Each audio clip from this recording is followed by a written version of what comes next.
So Parshas Chaya begins with the death of Sarah, who lived 127 years, as we discussed.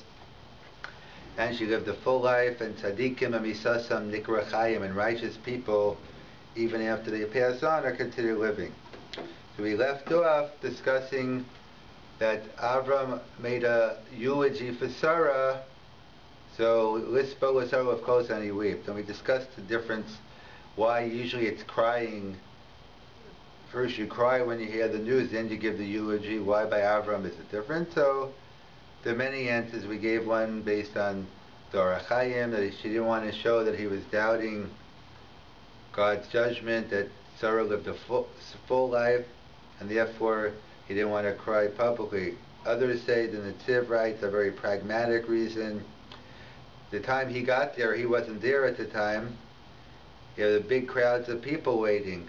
He didn't want people waiting for him, so his own private crying that he did later, but he wanted to do a eulogy, not to have tiarcha d'tziba, not to keep the community waiting.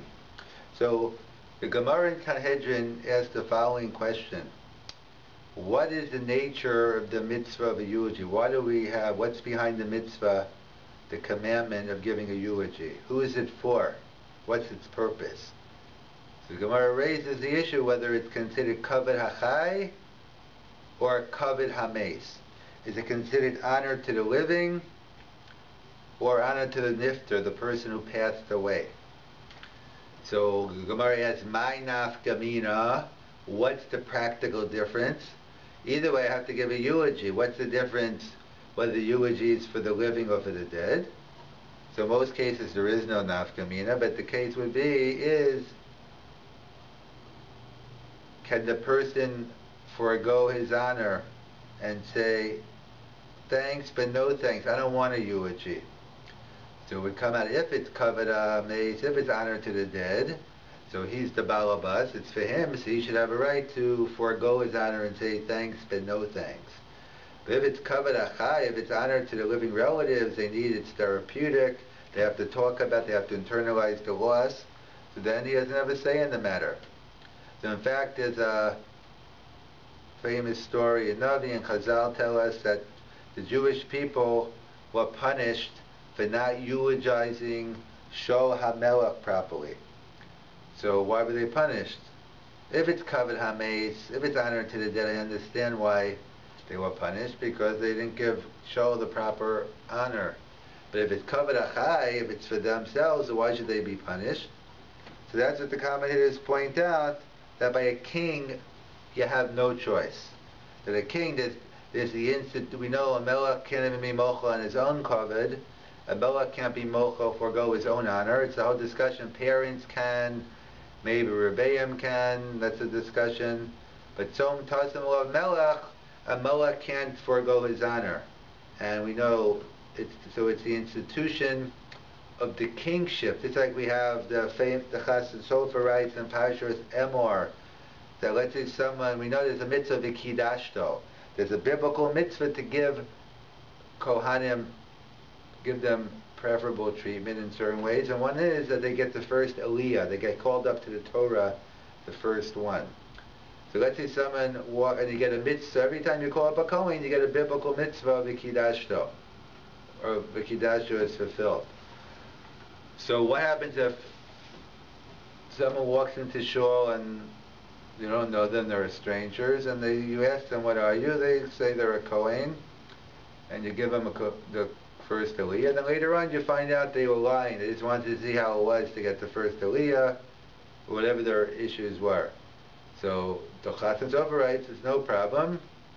V'kidashtu, you fulfilled the mitzvah v'kidashtu, because it's not the specific Kohen to giving, it's not the specific priest to giving honor to, but it's the institution of the kahuna.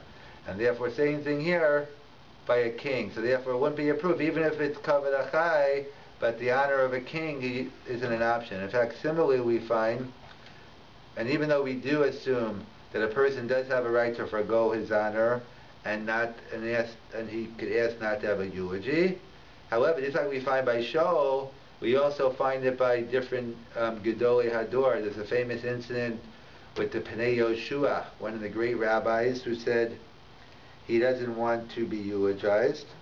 And the No de Yehuda, another great rabbi, said, I don't care, we're going to eulogize him. Again, it's the concept of Kavod HaTorah.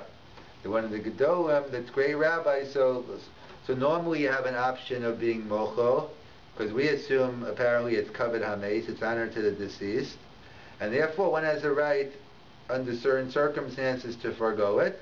However, if it's a melech, a king, or a special person, a big rabbi, so then it's a discussion whether you have to listen to them or you have a right to do it anyway. As the Gesher HaChaim points out, one of the classic works in Hilchas Avelis, on mourning, he points out that there are two aspects to honoring, of giving a eulogy. One is you have to stress the positive qualities of the person who passed away, and also secondly you have to internalize the loss that the person, the living people have to internalize the loss.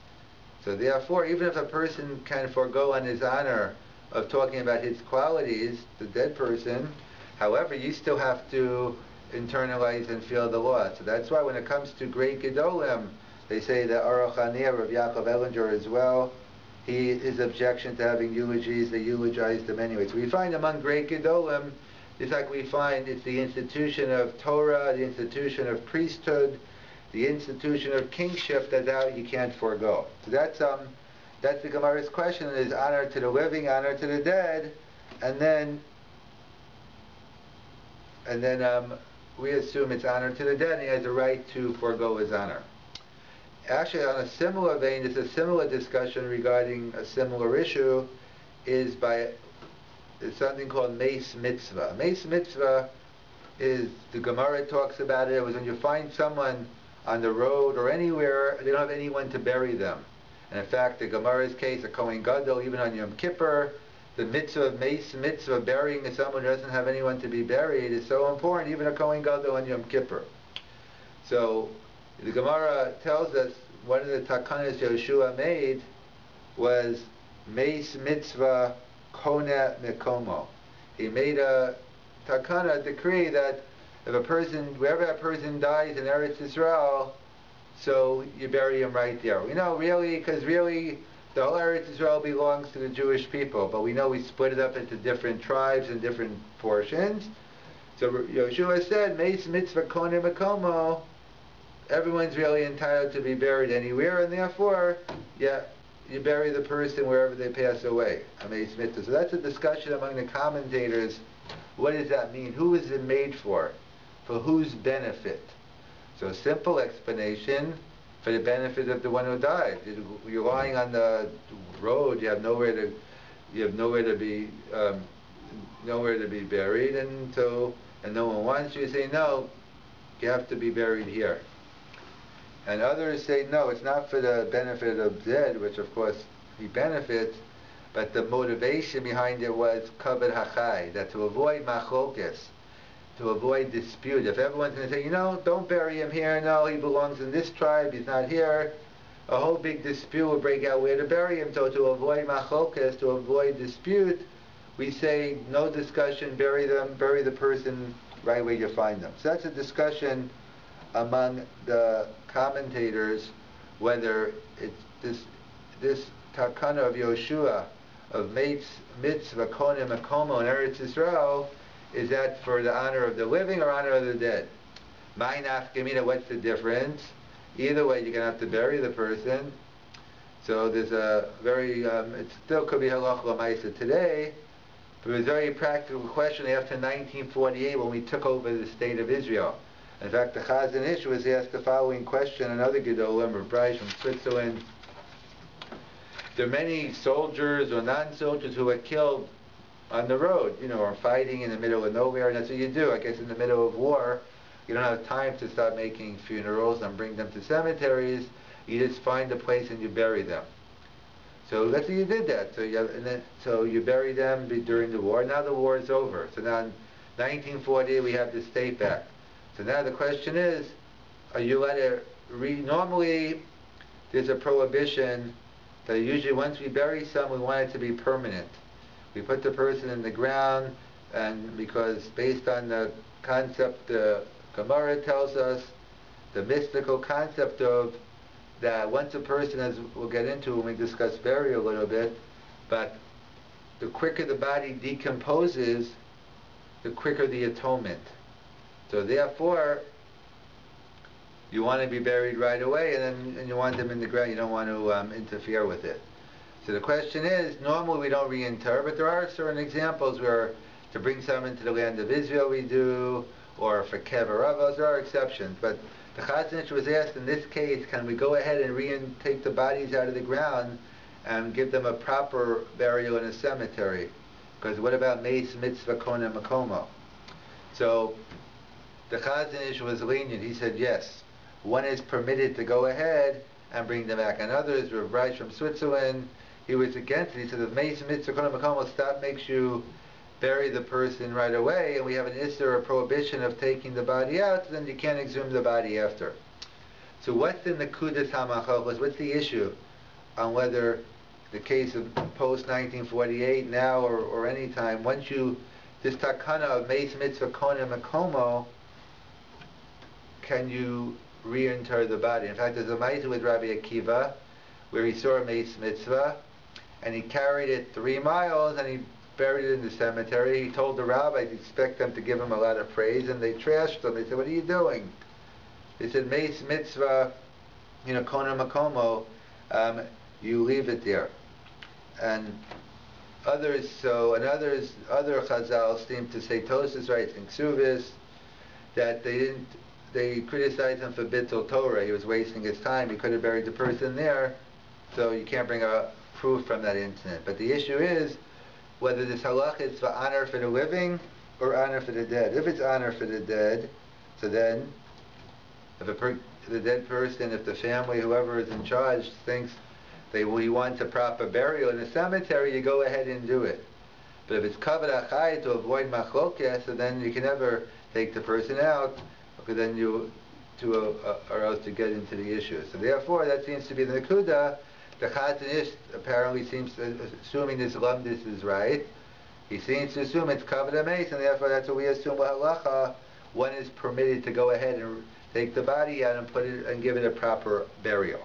As well, Avaja Yosef writes, and another Achronim they discuss a similar question in terms of in burial. Again, the question of burial is also, is burial kavod achai?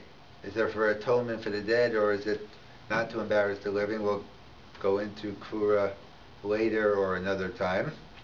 So the Gemara wants to know regarding burial, so all the different halachas. So the Gemara has halacha regarding burial, ein korban tzaddik eitzel rasha. You can't bury a righteous person near a wicked person. That's why today the custom is that people have their own cemeteries. Aguda has their cemeteries, Lakewood has their cemeteries, Mizrahi, so whichever group you're from, this synagogue, every synagogue has their own cemetery, or similar, and therefore we figure everyone's basically in the same category. So however, there's halacha, you can't bury and even the Gemara in Tanjin tells us even different levels. A very wicked person next to a lower wicked person. Today, we're not great judges of that. But that's halacha. So the question was asked to Rabbi Yosef. The exact case isn't so clear, but somehow this woman, maybe it was a Gentile woman, maybe it wasn't a good conversion, whatever the case was, they put a Gentile woman was buried in a Jewish cemetery, and they wanted to know, and it was buried next to a Jewish person, so they wanted to know in terms of what to do. So they basically make a distinction. It depends if the person who was buried there first, and then the person was put there, so then you were buried properly, so you don't have to worry. But if that person was put there before you, and then you were put there after, so then it's not a burial korah, and therefore they say even though you went to the Supreme Court that case, they couldn't take that woman away, so then you'd have to be taken or not buried there for that reason. But we see when it comes to Hesped, we have this issue of honor to the living, honor to the dead, as well as Yoshua's takana. And another difference would be is who pays for the eulogy, because the Gemara talks about you have these people who used to sing and do these things in order to ma'orer, to get a person to cry and to feel the loss. So who has to pay for it? So again, if it's honor to the dead, so it comes out of his pocket. If it's honor to the living, so then it should come out of their pocket. And then just to conclude, so just a quick thing on burial as well, as Avram buried Sarah, that the Gemara over there, the same Gemara talks about what's the purpose of burial. Is it for kapara, for atonement for the dead person, or is it that it's bizayon, it's a disgrace to the people who are alive? Again, my nafkim, what's the difference? Can a person forego it? So even though we concluded by eulogy, a person has the right to forego it unless he's a king, a Talmid Chacham, etc. However, the Rambam points out in others, by burial we assume one does not have a right to say thanks, but no thanks, I don't want to be buried. And therefore one makes a request not to be buried, so then the halach is one does not have to honor their request because it's not in their control, because it's not their choice. And that's why would anyone not want to be buried? So most people want to be buried, but today you have cremation, which is not acceptable way of burial according to Jewish custom. Cremation is wrong for two reasons. Well, number one, halachically speaking, Rav Chaya Moser writes, you're nullifying the commandment of burial. Even if you take the ashes and put them into the ground, it's not burial. And of course, if someone who's burnt in a fire, or if you find different things from the Holocaust, of course, honor to the dead, you bury that person in a Jewish cemetery. But strictly speaking, it's not burial.